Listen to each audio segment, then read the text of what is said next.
this year's Holocaust Remembrance Assembly. This assembly, along with the poems, posters, and stories shared with the community this week, are meant to honor International Holocaust Remembrance Day and the victims and those who bore witness to the Holocaust.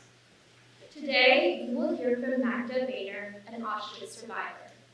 While there are very few living Holocaust survivors, there are even fewer Auschwitz survivors. We are the last generation to hear these stories firsthand, so it is more than necessary that we all sit with and allow ourselves to digest what we will hear today. We cannot stress enough the importance of hearing this account firsthand. If you engage in a way CA has strove to teach you, you will be able to walk away, yes, carrying a heavier weight, but also carrying stories that are crucial to share. This is not an opportunity many people have, and for that reason, we ask for the utmost respect, care, and consideration. Before we hear from our speaker, we'll watch a short video, and today's moderator, Debbie L. Colton, President and Director of the Laupin Foundation, will say a few words before introducing Magda. The majority of Debbie's professional life has been spent as a Jewish educator, having been recognized with awards for her creativity for Jewish educational programming. In May 2023, Debbie was presented with the Sonia Schreiber-Weitz Upstander Award by Salem State University's Center for Holocaust and Genocide Studies for her work in Holocaust and anti-Semitism education. Debbie is a committed volunteer in Holocaust education, food insecurity, and special Jewish programs, to name just a few. She is a member of the board of directors of the Holocaust Legacy Foundation and is active with the project of building a Holocaust museum in Boston. She's been a part of the Laupin Foundation since 1973 and now serves as the president and executive director as she works to make a difference in the lives of Jewish and interfaith families. We're extremely fortunate to have Debbie Colton with us today, so please join us in welcoming her.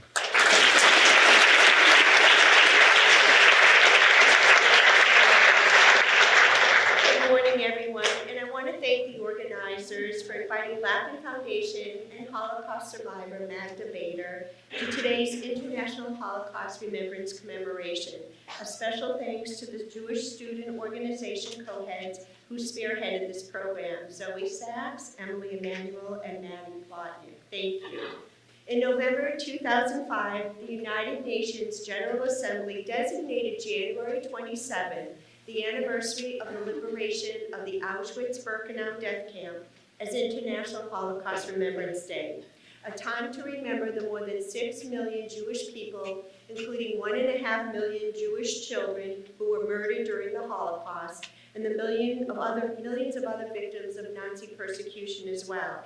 With the alarming rise in anti-Semitism and other forms of hatred here and around the world, and with Holocaust denial, distortion, and lack of knowledge amongst younger generations, it's more important than ever to understand the critical lessons of the Holocaust. In a moment, you're going to watch a film. It's called the Auschwitz album. It'll be explained what it is. But this was part of Magda's real experience. We want you to know that. And then we're going to have a very short presentation by Magda, only because of your school schedule. I'll be focusing on 2 areas in particular, okay? Her being forced to leave her home and being relocated into the ghetto, and then being forced to leave the ghetto on trains, never to go back to her home, and being in Auschwitz. There's so much more to Magda Bader's story. She had a beautiful, rich life after the Holocaust. And I invite you to learn more about Magda. You can Google her, you can go on Laupin Foundation's website, and there's a more complete presentation by Magda. But we'll begin now with this Auschwitz album. Thank you. Auschwitz was the largest extermination center created by the Nazis. It has become the symbol of the Holocaust and of willful radical evil in our time. The album you will see presented here is known as the Auschwitz album, and it is the only surviving visual evidence of the process of mass murder at Auschwitz-Birkenau. The album is unique. There is not a similar album of its kind in the entire world. It documents, in photos from every direction and from every angle, the arrival at Auschwitz, the selection of those slated for immediate death and of the few who were destined to be slave laborers, the confiscation of their property, and the preparation for the physical annihilation of a transport of Jewish people. This transport of Hungarian Jews from the area of Carpatho-Ruthenia arrived at the ramp of the extermination camp Auschwitz-Birkenau in May 1944. In the photos, we see the men, women, and children step out of the overcrowded train, traumatized and fearful after their horrendous journey. They have no clue that they have just been delivered to a death factory and that few of them will survive. Survivor and Nobel Peace Prize laureate Elie Wiesel described his arrival as a teenager at Auschwitz.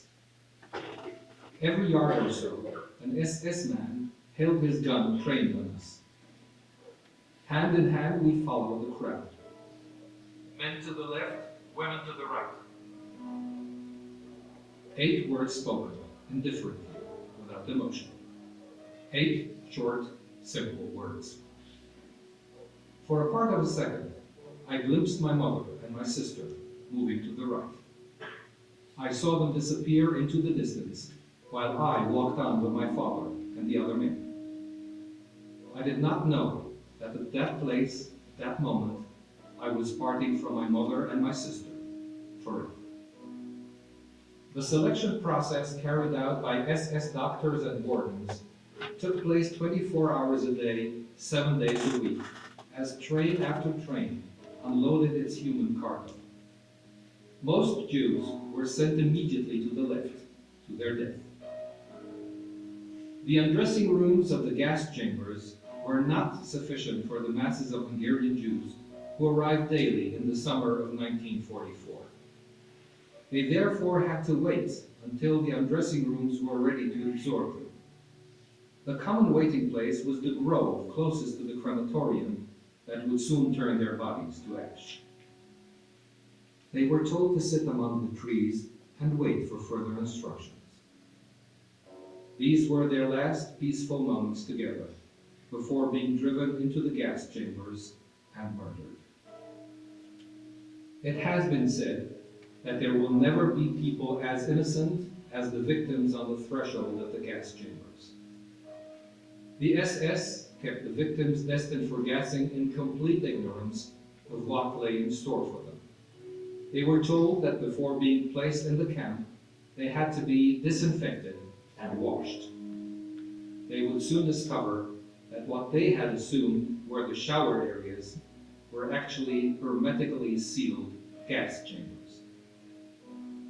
A minority of Jews was selected for forced labor. Their personal belongings were confiscated, their hair was shaved, and a registration number was tattooed on their left arm. In the words of survivor and author Primo Levi, for the first time we became aware that our language lacks words to express this offense, the demolition of a man. It is not possible to sink lower than this. Nothing belongs to us anymore. They have taken away our clothes, our shoes, even our hair.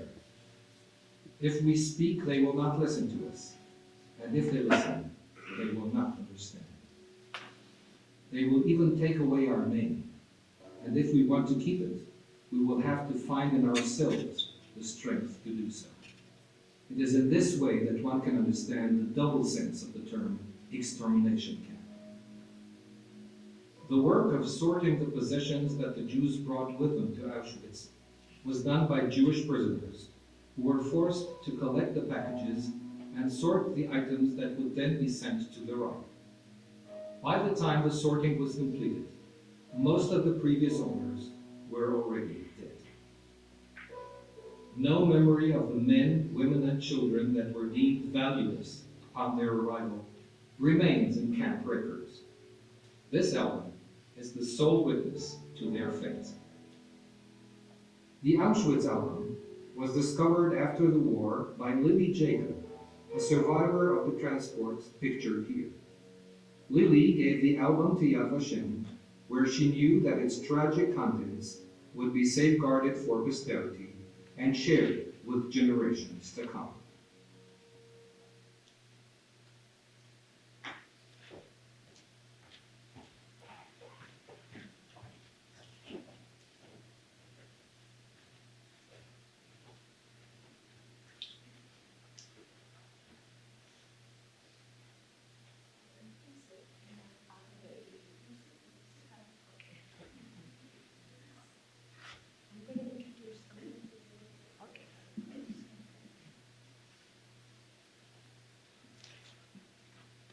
My friends, that was Magda's experience, everything except the number tattooed on her arm, because there was no time.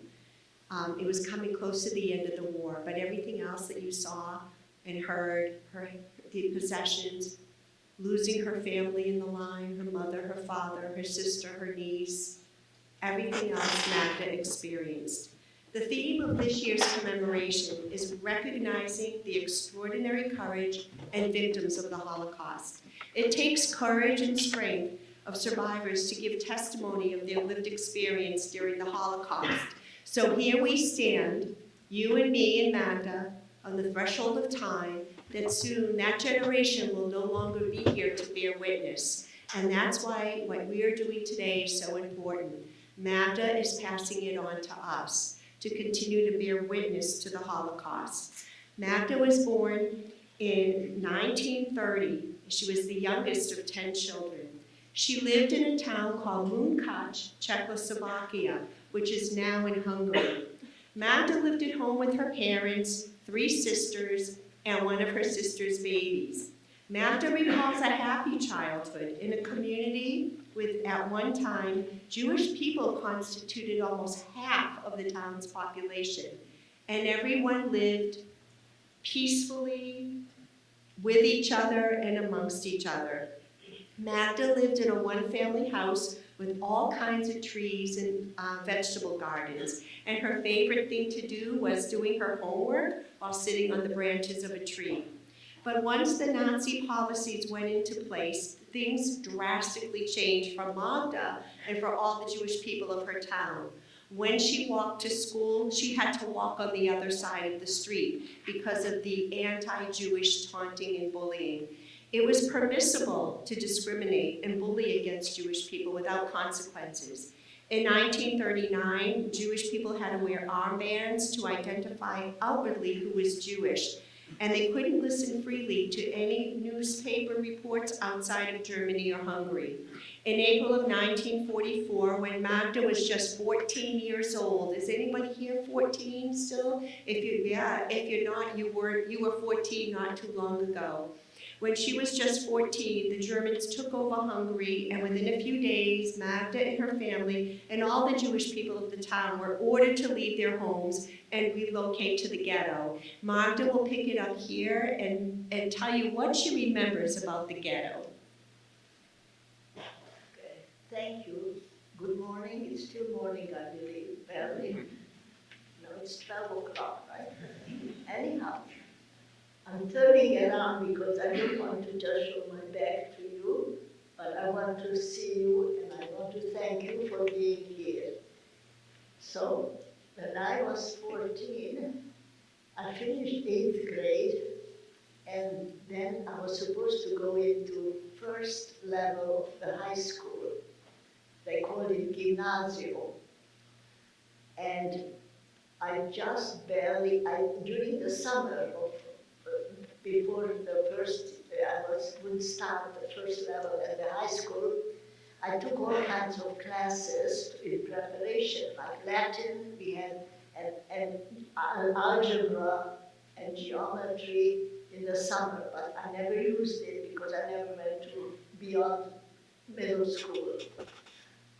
As my nice friend here described where I was from, so I won't go into any details, but it was a big family, 10 children. I was the youngest of 10, the same mother, the same father, and we were a big family, but many of my siblings were already out of home. They were either in college or working already when I was born. So I saw them, some of my family members, when it was holidays, like during Jewish holidays, Passover, and their schools, wherever they went in Prague, because Prague was the capital of Czechoslovakia when we were Czechs. When I was born, we were Czechs. We were Czechs from 1919, I wasn't alive yet, but until 1939. Then we became part of Hungary. So I went to middle school, we were already Hungarian. I had to go, my first elementary classes were in a school that was, every subject was taught in Hebrew language. But when I went to middle school, I had to go to a girls' middle school, Jewish girls' school, Hungarian middle school. So, yeah. All right. So, I'm sorry. so as I said, till 14, I was at home, and then overnight, we got a message to leave our home within 24 hours, and we could take with us whatever we could carry in our hands, because we had nothing, no way of transporting. I didn't have any of my siblings, my brothers at home, only the women. There were 5 siblings, 5 women, I being the youngest. We had to move to a one street that was made into a ghetto. And that meant that we had to move into some, with people who either we knew or we did not know, into their homes. Mostly people lived in one family homes. I had happened to have some relatives on that street, so we moved in with them. And actually my grandparents lived there with one of my aunts. Anyhow, we were in the ghetto just for a very, very short time, from middle of April till end of May. Then an order came from the ghetto. We had to leave the ghetto and start marching. We did not know where we are going to march to, but we did not know the distance. End of May was very hot already there, and we had to line up 5 people in a row. And my grandfather, who was sort of old, as my age now, or maybe less old, he had a very difficult trouble walking, and he fell on the way, and my mother tried to help him to get out off the ground, and the guard was walking along, hit my mother with the butt of his rifle, and said to my mother to leave my grandfather on the ground, and we had to move on, and that's the last time I saw my grandfather. When we arrived finally, wherever was the destination, was about like a 5 kilometers distance. It was a big open field. It was a brick factory, and it was all open. There was no grass, only weeds and concrete. But people who were older, they noticed that this big area also had railroad tracks. So the older people knew that probably the intention is to take us somewhere else. And that's what happened. We were in these big open fields for a few days. Don't remember exactly what day. We didn't have much to eat. We didn't have any bathroom facility. Everything was out in the open. And the only thing that this big open field had also lookout towers where the guards were watching and periodically were shooting because they wanted to discourage people from thinking they can escape. After these few days that I just described, on the railroad tracks, cattle cars arrived. We were jammed into some of these cattle cars, or all of them, 100 persons in each cattle car. There were no young men around anymore. There were only children, young women, and older parents and grandparents. So 100 persons in one cattle car was rather a lot of people. People had to sit practically on top of each other on the floor of the cattle car. We were given 2 buckets to use. One bucket for the bathroom facility, and the other bucket was with drinking water. Neither lasted very long. We were locked into these cattle cars. When the cattle car started to move, the older people got an idea that we are heading east towards Poland. We were in the cattle cars for a few days. The horrors of the conditions we were in, I sort of blocked it out of my mind. I cannot tell you great details, but it was a very terrible, smelly, cattle car full of lots of noise, children crying, old people suffering. And this was the ride. When we arrived to the destination, they opened the gates of the cattle cars, and from being in the dark for a few days, suddenly all this bright light came in. We were told to move fast, just like that you saw on the film, and we were told that we will see each other. There were a high-ranking doctor, Dr. Mengele, who had a whip in his hand and very nice shining black boots, and in very gentle voice, he said, "You're going to get to see each other again. Just keep moving fast." Men, old men, fathers, grandfathers, one direction, women with children another direction, and old and young women in a third direction. So I was holding my mother's hand because I was at 14, but a rather young 14, very much like a young child. And I let my mother's hand go because we were told to move fast. And my mother ended up going with my sister who had a baby, a little 3-year-old child. And I stayed with 3 of my siblings who were older than I. We did not know that we never see each other again. My mother, my father, my sister with the baby, we never saw each other after that. I was with my 3 sisters, we were directed to go to a direction where the camp was. Auschwitz had 2 parts, an older part and the newer part, which was Birkenau. And that's where we, Hungarian Jews, were told to go. It was consistent, the camp, of big barracks. All the barracks looked the same, lined up side by side. I remember today even what number was the barrack. And there were no streets, but there were like divided barracks, were divided of rows of barracks by barbed wired high fences. The fences were electric, the barbed wire were electrified. Anybody who was touching it, they would die right away. As we had to go past these barracks, we could see people standing outside near the fence. They were yelling to us, "Throw to us whatever you carry from home, you won't need it anymore."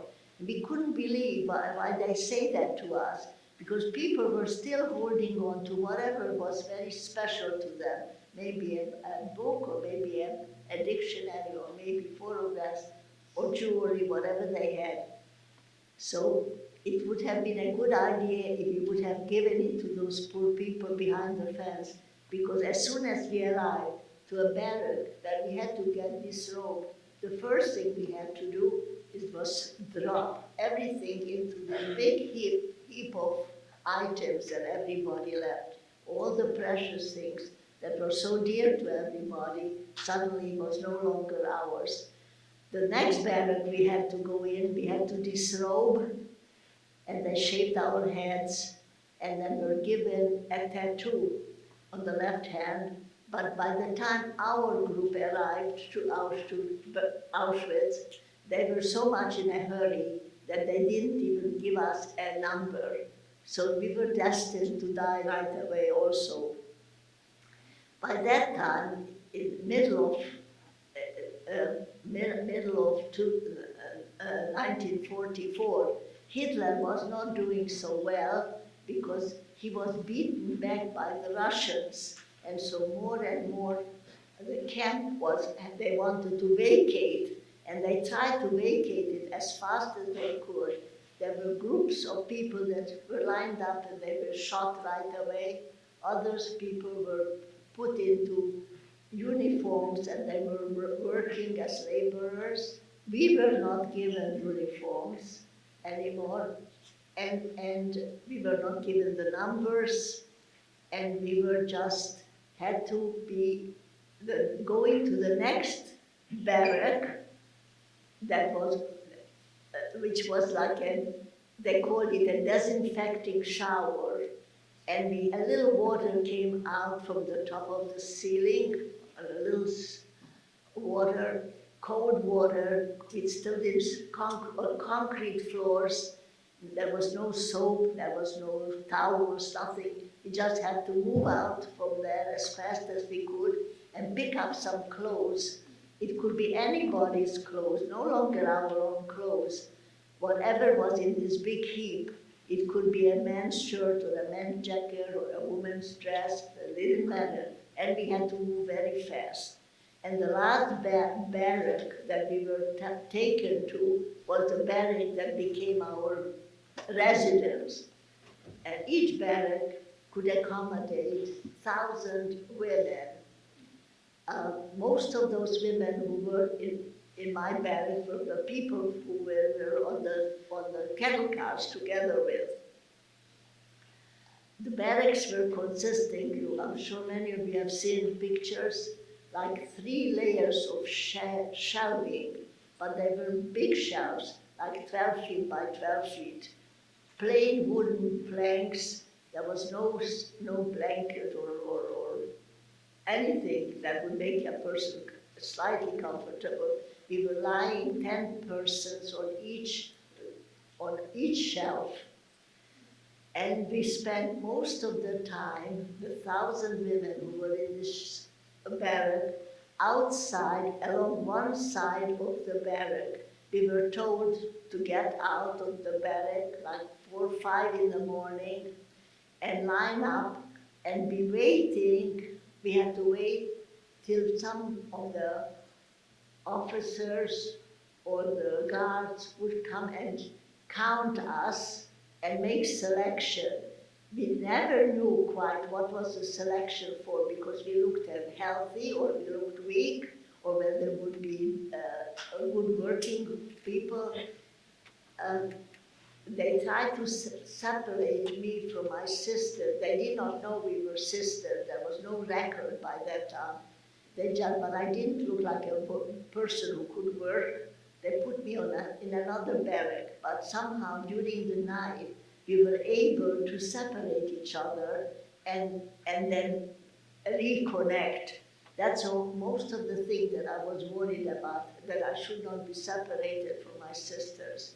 I was sick, I had typhus or typhoid, my ears were in trouble, but I did not dare to say to anybody that I was sick. We were in this camp, we could see when we were outside that people were carried, dead persons were carried on wheelbarrows from one place to another. We did not know quite where. At night we could see this heavy smoke coming out from a tall chimney. Later we found out it was a crematorium where they burned the people, some alive or dead, in this crematorium. And night after night, this was the event. We had very little food that was brought like in something like a big beat up garbage can, which was like a soup. If there was a piece of turnip in that soup, we considered it lucky. We did not have any utensils, like beat up. There were no plastics those days. They were all aluminum, beat up aluminum dishes. Maybe some of you seen Schindler's List. Did you see it? Anybody, that movie? No. Anyhow, that's where the kind of dishes that they made, but no, we didn't have the new ones, we had the old beat up ones. Anyhow, this was our daily events. Periodically we're taken into these so-called disinfectant showers, but instead of water would come out, many times it could be the cyclone gas come out, and people were gassed by the thousand all at once. Thank you, dear. So, but Auschwitz was already, as I say, were eliminating as many people as they could in the ways that I described, and some other people were sent to other camps. that's what happened to my sisters and me. We were put into cattle cars and and taken to another camp. We did not know where will be that camp, but we figured it couldn't be worse than what Auschwitz was like. The cattle cars, we were locked up again, and we were taken to a camp in Germany, in the northern part of Germany. There were many, many camps during this time. There were over 20,000 camps. There were some in Germany, many of them, most of them in Poland, in Austria, and other countries too. This, okay. Why don't we, I know there's so much to tell, but you're leaving at 12:30. So is it okay if we take Okay, a couple I just- questions now, Magda? And see, students, what would you like to ask her? Anything is okay.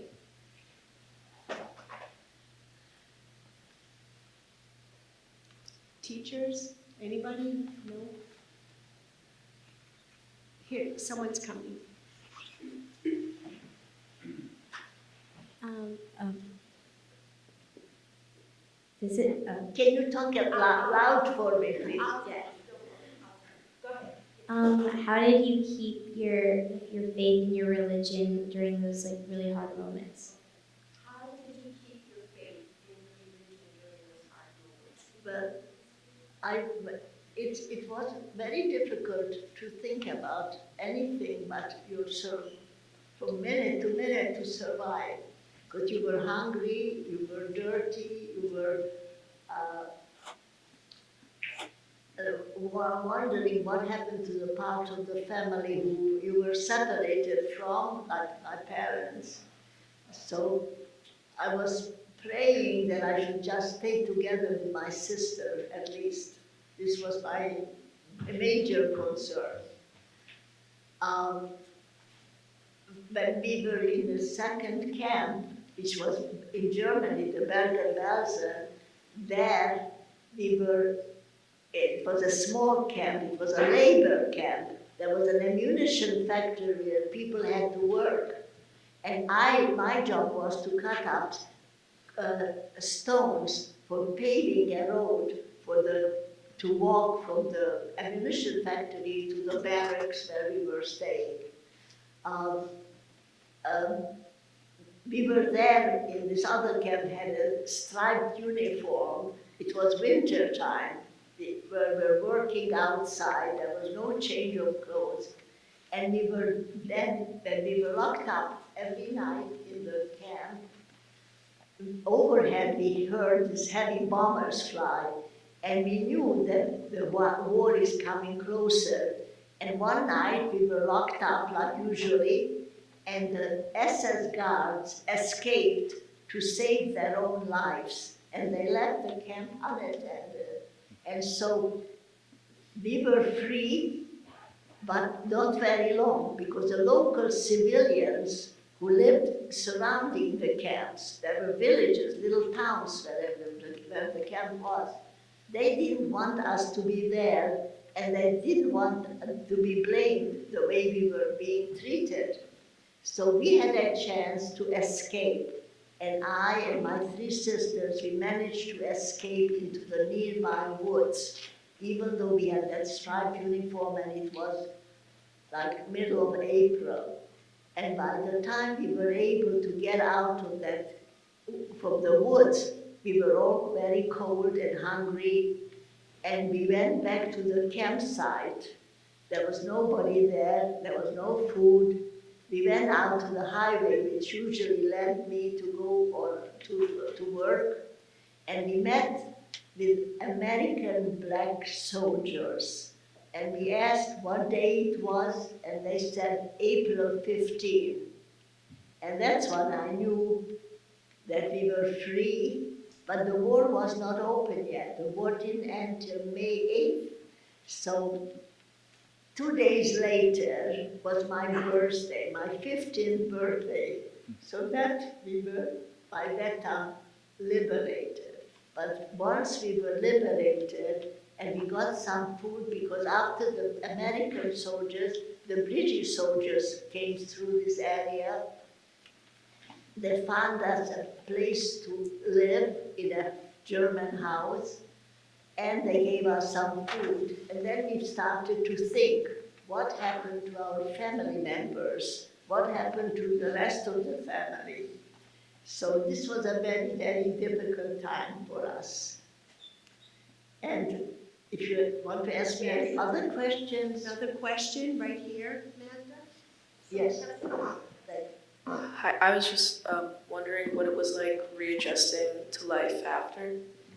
What was it like readjusting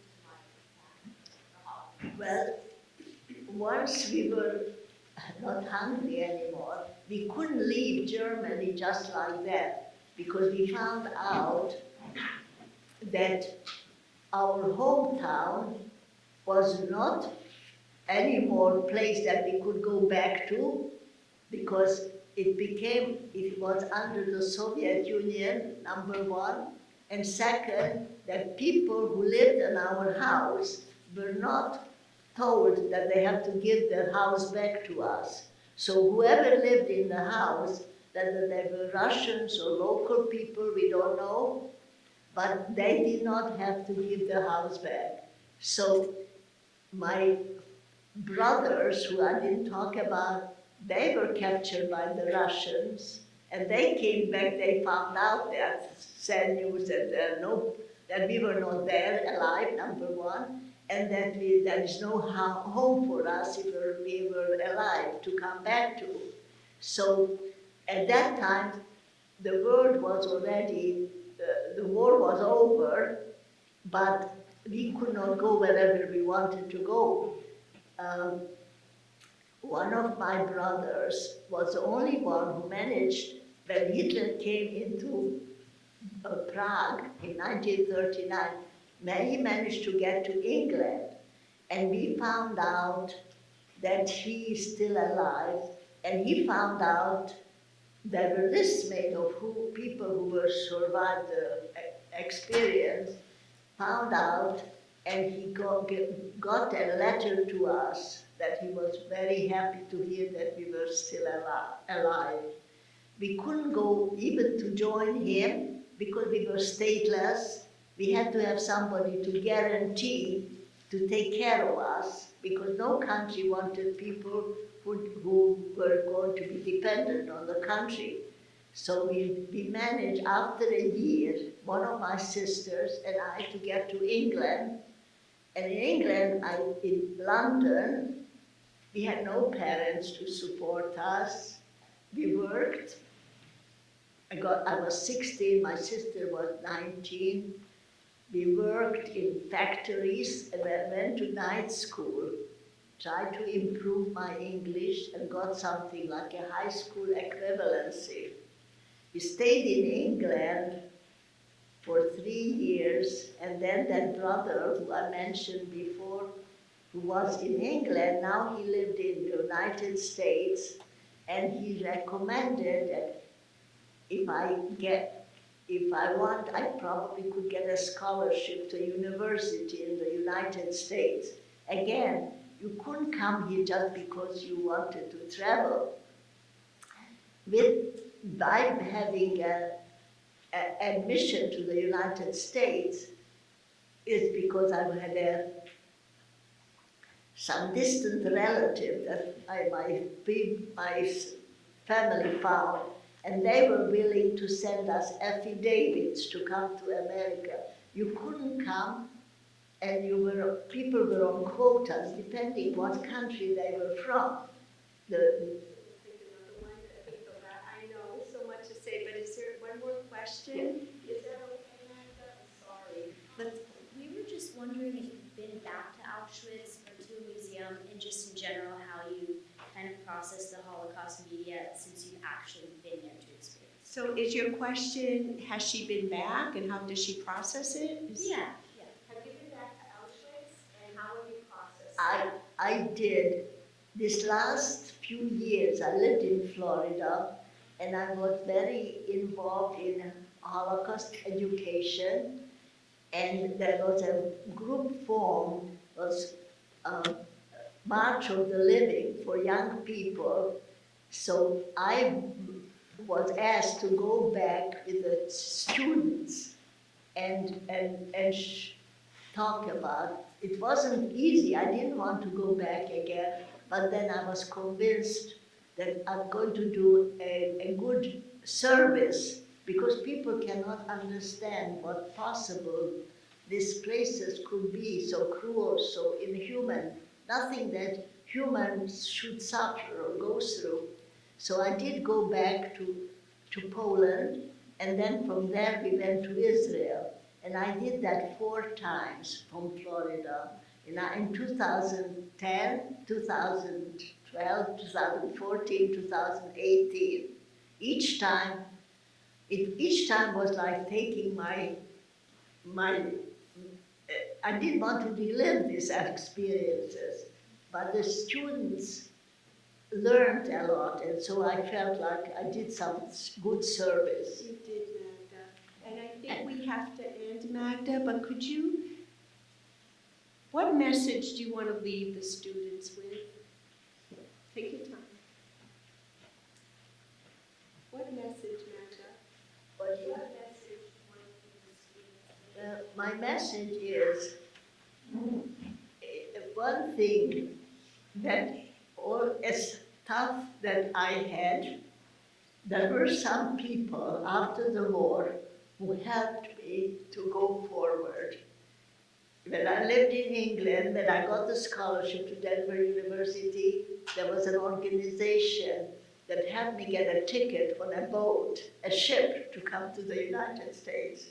They were so nice, they gave me money to $50 to come to the United States, and they even bought me a winter coat.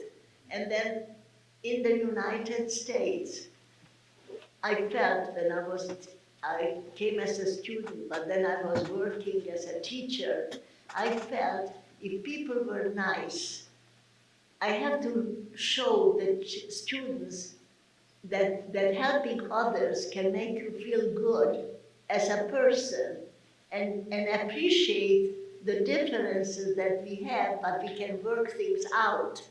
And I found that helped me. I was teaching in California 1 year, and then I got a master's, and I was teaching in New York State. In those days, you couldn't teach in public schools in New York City if you had an accent like I had, but I could teach in the suburbs.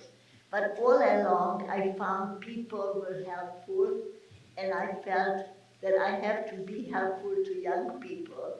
And if I can say one good thing, appreciate each other's values and treat each other like you want to be treated, like a human being. And whatever our religions are, or the way we look, or the way we comb our hair, or what color we are, it's important to recognize the human qualities in each of us. And if you can do that, you would make me very happy. I hope that you all learn something maybe about the sadness and the difficulties that people have to go through. Thank God you don't have to go through so any of that, and I hope new generations won't have to go through that, because so many people were killed and died for no reason, but because they were Jewish in my case. There were others also killed, like the Romas, the Gypsies, and there were others people were killed too. But Hitler's idea was to kill all the Jews forever in the world. Thank you, Magda. Thank you so much. Thank you.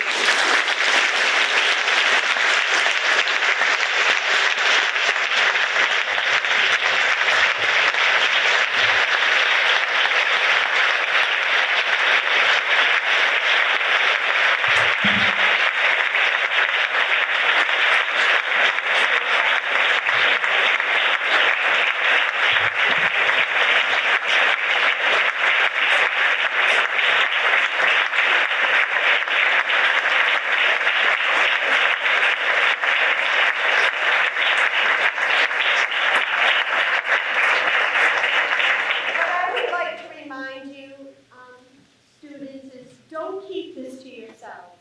What you learned here today, go and take it out